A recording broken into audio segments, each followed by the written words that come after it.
Les Jeux Olympiques. Cette compétition dont tous les sportifs rêvent. Ici, de nombreux athlètes s'entraînent chaque jour avec un objectif en tête, Paris 2024. Un rêve partagé par ces jeunes sportifs qui espèrent se qualifier pour les prochains Jeux Olympiques. C'est mes premiers JO que je prépare et j'ai tellement hâte et ça va être trop cool.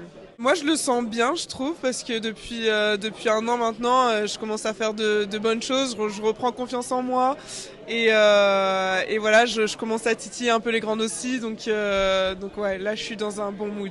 On a un chemin de sélection à l'aviron qui est vraiment pas très simple et donc là le jeu c'est déjà de se qualifier et si j'y suis franchement je suis heureux que ce soit en France parce que c'est un rêve de gosse quoi. Ah oui c'est une motivation en plus là. On a la maison, donc il y a toute la famille, tous les amis, ça va être énorme. En plus de cette fougue de la jeunesse, ces deux athlètes ont un point commun, leur attache pour représenter leur ville de Nantes. J'ai toujours vécu ici, donc j'ai toute ma famille, toutes mes attaches relationnelles, on va dire. Et puis même la ville, moi j'adore ramener sur mon plan d'eau, on va dire. Sur l'Erdre, c'est vraiment incroyable. On a un des meilleurs cadres en France pour s'entraîner pour l'aviron. Donc on peut faire des longues sorties alors que certaines villes ne sont pas dotées d'un bassin aussi grand. Donc c'est vraiment une opportunité pour nous les Nantais de faire de l'aviron. Je suis arrivé ici au lycée de la Collinière pour le lycée sport-études et c'est ici que j'ai créé de vraies bases dans l'athlé, surtout sur le 100 mètres haies. Donc c'est vrai que je suis surtout attaché aussi à mon coach et à mon club qui m'aide énormément financièrement et au département du coup qui m'aide pas mal aussi. Alors que pour certains les entraînements continuent et s'intensifient, pour d'autres c'est une expérience déjà passée.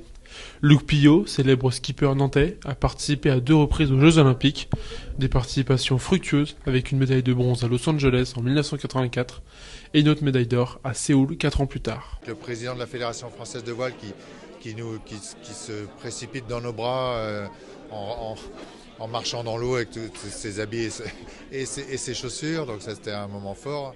Aujourd'hui je suis encore beaucoup les résultats de toutes les compétitions internationales. Et je m'intéresse aux résultats des Français. Depuis 1948, les Jeux paralympiques ont fait leur apparition. L'occasion pour les paraplégiques de participer à la compétition la plus prestigieuse du monde.